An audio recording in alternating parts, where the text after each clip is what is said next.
بسم اللہ الرحمن الرحیم الحمد للہ رب العالمین والصلاة والسلام علی سید الانبیاء واشرف المرسلین وعلی آلہ وصحبہ اجمعین اما بعد۔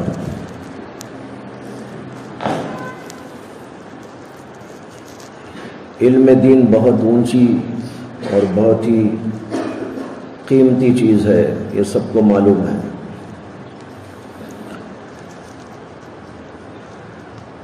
لیکن کبھی علم دین کا ریاکشن بھی ہو جاتا ہے۔ جیسے دوا کھاتے ہیں، ماشاءاللہ بہت بہترین دوا ہے، کمپنی نے بنائی ہے اور بڑی اہم دوا ہے جو بڑی بڑی بیماریوں کے لیے کام آتی ہے، لیکن اس کے ریاکشنز بھی ہوتے ہیں۔ بلکہ ڈاکٹروں کا کہنا یہ ہے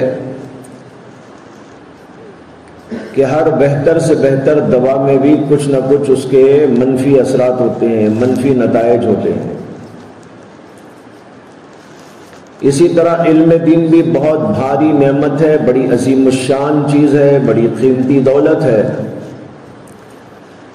لیکن اس کے بھی کچھ ریاکشنز ہوتے ہیں۔ ان ریاکشنز میں سے ایک ریاکشن یہ بھی ہوتا ہے کہ آدمی میں فخر، غرور، تکبر آ جاتا ہے۔ حالانکہ وہ تو اپنے آپ کو بنانے کے لیے ہے، دوا تو بہت اچھی ہے، لیکن ریاکشن ہو جاتا ہے۔ ریاکشن کیا ہوتا ہے؟ تکبر، غرور، بڑائی کے جذبات، یہ چیزیں انسان میں پیدا ہو جاتی ہیں۔ یہ انسان کے لیے انتہائی خطرناک قسم کی چیز ہے۔ یہی وہ تکبر تھا جس نے عزازیل کو مردود، نامراد بنایا تھا۔ اس نے کہا تھا انا خیر منہ۔ یہی انانیت، علم دین کی صحیح طور پر رکھوالی نہیں کی گئی، اس کو صحیح ڈوز اس کا نہیں لیا گیا، صحیح انداز پر اس کو نہیں لیا گیا، منفی اثرات ختم کرنے کی جو دوائیاں ہیں اس کے ساتھ نہیں لی گئی، تو یہ ریاکشن ہوتا ہے کہ آدمی کے اندر انانیت، تکبر، غرور، فخر پیدا ہو جاتا ہے، جو اس کو تباہی تک لے جاتا ہے، شیطان کے راستے پہ ڈال دیتا ہے۔ اس لیے بہت ضروری ہے کہ علماء، طلباء جو قرآن اور حدیث کا علم حاصل کرتے ہیں، علم دین سے وابستہ ہوتے ہیں، وہ اس طرف بھی توجہ دیتے رہیں کہ کہیں ہمارے اندر تکبر تو نہیں آ گیا، بڑائی تو نہیں آ گئی۔ طالب علم بھی طلب علم کی اس دنیا میں رہتے ہوئے اپنے آپ کو سمجھے کہ ہم کمزور ہیں، جتنا علم آنا چاہیے تھا اتنا تو آیا ہی نہیں ہے، اور یہ تو ظاہر بھی ہے۔ اسی طریقے پر اپنے آپ کو سمجھے کہ میں حقیر ہوں، میں فقیر ہوں اور کمزور ہوں، اور پتہ نہیں اللہ کے پاس میرا کیا مقام ہوگا۔ اصل تو یہ ہے کہ اللہ کے پاس کیا مقام ہے، چاہے عالم ہو، چاہے زاہد ہو، عابد ہو یا اور کوئی ہو، ہر آدمی کا فیصلہ تو آخری وہاں جا کر ہوتا ہے۔ اب یہاں آدمی کیسا کہہ سکتا ہے کہ میں کیا مقام کا ہوں، کیا درجے کا ہوں؟ اس لیے ہر وقت یہ بات ذہن میں رہنی چاہیے کہ بھئی معلوم نہیں اللہ کے پاس ہماری کیا حیثیت ہے، کیا مقام ہے۔ اور جو لوگ اس طرح رہتے ہیں، اپنے آپ کو سمجھتے ہیں کہ ہم حقیر ہیں، فقیر ہیں، ہاں محنت کرتے ہیں، مجاہدہ کرتے ہیں، عبادت بھی کرتے ہیں، سب کرتے ہیں، لیکن اپنے آپ کو حقیر سمجھتے ہیں، اللہ ان کو بلندیوں پر پہنچا دیتے ہیں۔ حدیث میں آتا ہے، نبی اکرم صلی اللہ علیہ وسلم نے فرمایا من تواضع للہ رفعہ اللہ، جو آدمی اللہ کے لیے تواضع اختیار کرتا ہے اللہ اسے بلندیوں پر پہنچا دیتے ہیں۔ معلوم ہوا کہ تواضع چاہیے بلندی پر پہنچنے کے لیے۔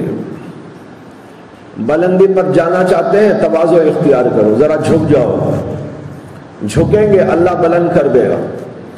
سر جھکا کر چلیں گے بلندی نصیب ہوگی، سر اٹھا کر چلیں گے تو جھکا دیا جائے گا۔ یہ اللہ کا اصول ہے۔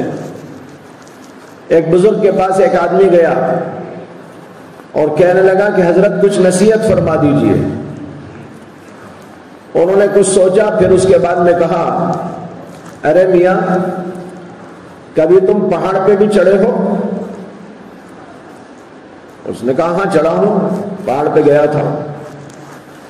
کہا کہ پہاڑ پہ جب چڑھے تھے تو کیسا چڑھے تھے، جھک کے یا اکڑ کے؟ تم بھی سوچو، بولو۔ اگر پہاڑ پہ چڑھنے کی نوبت آئے گی تو یوں جھک کر چلیں گے یا یوں اٹھ کر چلیں گے؟ یوں چلیں گے نا، پیچھے یوں ہی گر جائیں گے، پلٹی کھا کر نیچے جا کے گریں گے۔ چڑھنا ہو تو جھک جھک کے چڑھنا ہوتا ہے۔ اس نے کہا جھک جھک کے چڑھا تھا۔ کہا کہ اچھا ٹھیک ہے۔ اچھا جب اوپر چڑھ گئے اور نیچے اترنا تھا تو تب کیسا اترے، جھک کے اترے یا اکڑ کے؟ اس نے کہا نہیں، اکڑ کے اترا تھا۔ اترتے وقت اکڑ کے اترنا پڑتا ہے، جھک کے اتریں گے نا پہاڑ پر سے پلٹیاں کھا کے نیچے آ جائیں گے۔ انہوں نے کہا ہاں ٹھیک ہے۔ دیکھو اس مثال میں بہت بڑی عبرت ہے۔ ان بزرگ نے کہا اس مثال میں بہت بڑی عبرت ہے۔ اگر تم بلندیوں پہ جانا چاہتے ہو تو جھکنا پڑے گا، اور بلندیوں سے نیچے آنا چاہتے ہو تو اکڑنا پڑے گا۔ اکڑ جاؤ نیچے آ جاؤ گے۔ چڑھنا ہو تو جھک جھک کے چلنا پڑتا ہے۔ جو آدمی جھک جھک کے رہتا ہے اللہ اسے بلندیوں پر پہنچاتے ہیں، اور نیچے آنے کے لیے کچھ نہیں بھائی، ذرا سی اکڑ دکھائی نیچے آ جائے گی۔ یہ بہت عبرت خیز بات مثال میں انہوں نے سمجھا دی۔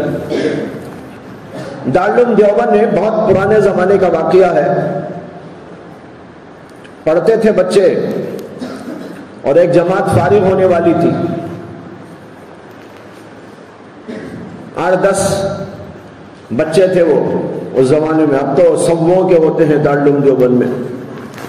پہلی بیچ جو دارالعلوم دیوبند سے فارغ ہوئی وہ 13 افراد پر مشتمل تھے، اور ایسے ہی کوئی ایک جماعت تھی اس میں بھی 8-10 بچے کچھ تھے، فارغ ہوئے۔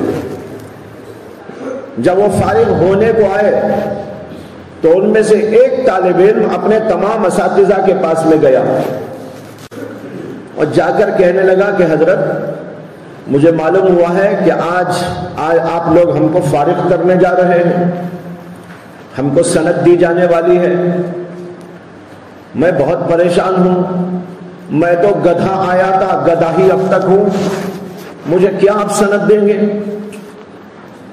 رو کر ایک استاد کے پاس جا کر منت سماجت کرتا تھا کہ حضرت مجھے آپ سند نہ دیجیے، میں تو گدھے کا گدھا ہوں، میں نے نہ پڑھا نہ لکھا نہ کچھ بنا، کچھ نہیں، آپ لوگ سند دے دیں گے دارالعلوم دیوبند کی بے عزتی ہو جائے گی، آپ اساتذہ کرام کی بے عزتی ہو جائے گی، لوگ کہیں گے ایسے گدھوں کو بھی فارغ کر رہے ہیں دارالعلوم دیوبند والے۔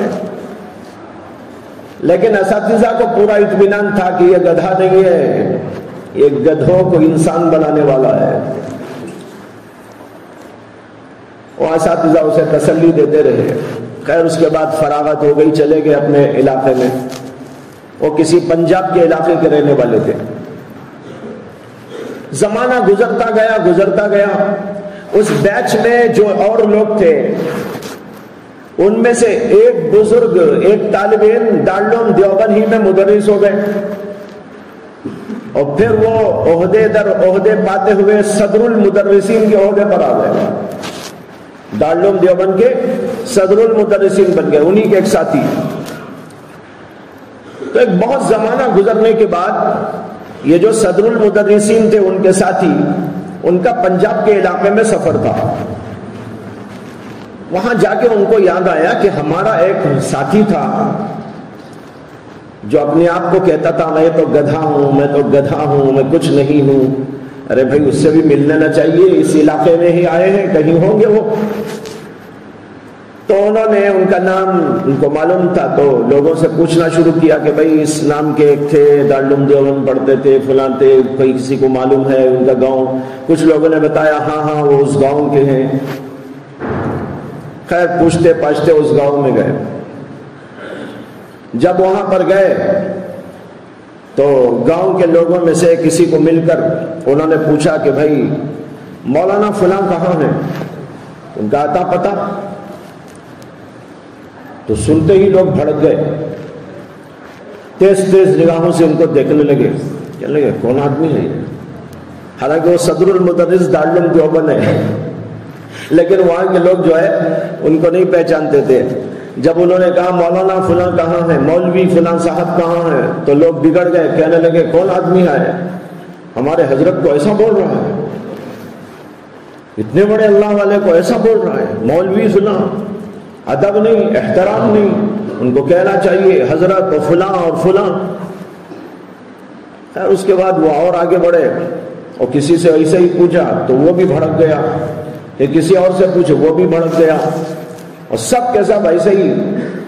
خیر اس کے بعد کسی طرح وہ وہاں پہنچ گئے، اپنے اس ساتھی کے پاس گئے، ملاقات ہوئی، پرانی یادیں تازہ ہو گئی، بات چیت ہو گئی، خیر خیریت ہو گئی.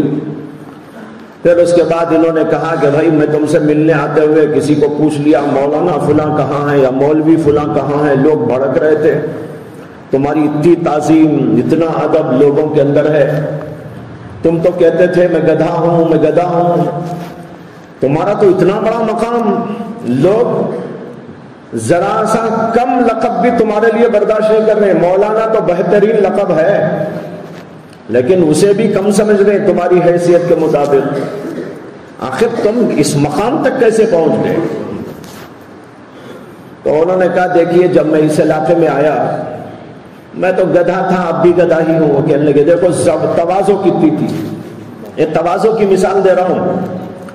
وہ بزرگ کہنے لگے کہ جناب میں تو اس وقت بھی گدھا تھا، اب بھی گدھا ہوں. آپ تو دارالعلوم دیوبند کے صدر المدرسین ہیں، میں کیا، آپ کیا، میرا مقام کیا، آپ کا مقام کیا؟ بس اللہ کی عنایت ہے، اللہ کا فضل ہے، بزرگوں کی جودیوں کا صدقہ ہے، اساتذہ کرام کی دعاؤں کا نتیجہ ہے. ورنہ تو گدھا تھا، اب بھی گدھا ہوں. بات یہ ہو گئی کہ جب میں یہاں پر آیا تو یہاں پر ایک بہت پرانے زمانے کے ایک مولانا تھے، اور ان کی زبان سے کچھ جو ہے ایسی باتیں نکل گئی جو غلط تھی. لوگوں میں بڑا ہنگامہ ہو گیا، اور ان سے بات چیت کر کے لوگوں نے ان سے مناظرہ طے کرا لیا کہ اس مسئلے پر مناظرہ ہوگا. پھر لوگ میرے پاس آئے اور مجھ سے آ کر کہنے لگے کہ وہ مولانا ایسی ایسی باتیں بول رہے ہیں، تم ان سے مناظرہ کرو. میں نے کہا بھائی میں تو گدھا ہوں، کیا مناظرہ کروں؟ میں تو گدھا ہوں، کیا مناظرہ کروں؟ میں مناظرہ کرنے جاؤں گا تو میرے اساتذہ بدنام ہو جائیں گے، میرے اندر کوئی لیاقت نہیں، میرے اندر کوئی صلاحیت نہیں. لوگوں نے کہا نہیں نہیں، آپ تو دارالعلوم دیوبند سے پڑھ کے آئے ہیں، ہمارے مسلک کو آپ کو ثابت کرنا ہے، آپ کو مناظرہ کرنا ہے. پھر مجھے لوگ جو ہے وہ اٹھا کے لے کے چلے گئے،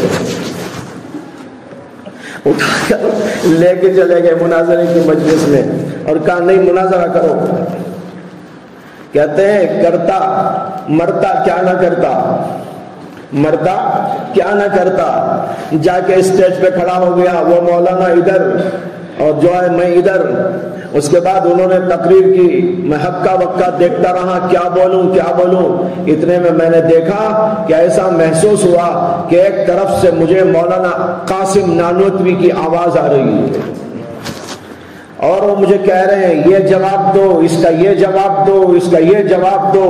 اب فر میری زبان سے نکلتے چلے جا رہے ہیں، یہاں تک کہ مناظرہ ختم ہو گیا. مناظرے سے پہلے مناظر بھاگ گیا، مناظرہ ختم ہونے سے پہلے وہ مناظر بھاگ گیا. بس جناب اس پر میری شہرت ہو گئی، عزت ہو گئی، آج تک عزت سے جی رہا ہوں، بس یہ بزرگوں کی جوتیاں ہیں، میں تو گدھا تھا اب بھی گدھا ہوں۔ اللہ اکبر، ایسے گدھے چند بن جائیں گے نا، دنیا کی کایا پلٹ ہو جائے گی۔ میں بتا رہا ہوں مثال کہ دیکھو ایک طالب علم اپنے آپ کو کیسا عاجز سمجھ رہا تھا، اور جو ایسا سمجھ رہا ہو، کیا وہ اپنے اساتذہ کے سامنے کوئی لب کشائی کرے گا، تکبر کرے گا، بڑائی جتائے گا، سر اٹھا اٹھا کے چلے گا، اکڑ اکڑ کے چلے گا؟ جو ایسے رہتے ہیں اللہ ان سے ایسا کام لیتے ہیں۔ اس لیے ہمیشہ تواضع اختیار کرنی چاہیے، تواضع سے بہت بڑے بڑے کام اللہ تبارک و تعالیٰ لے لیتے ہیں۔ اور بعض وقت ایسا ہوتا ہے کہ آدمی کے اندر تکبر آ جاتا ہے، بڑائی آ جاتی ہے، اور وہیں پر اس کو یوں کر کے چھوڑ دیا جاتا ہے، اس سے کوئی کام نہیں ہوتا، دین کی کوئی خدمت نہیں ہوتی۔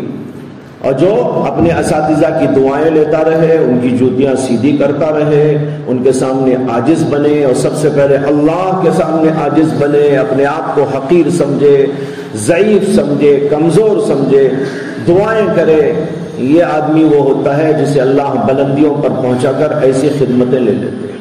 اللہ تعالی ہم سب کو توفیق عطا فرمائے۔ وآخر دعوانا الحمد للہ رب العالمین۔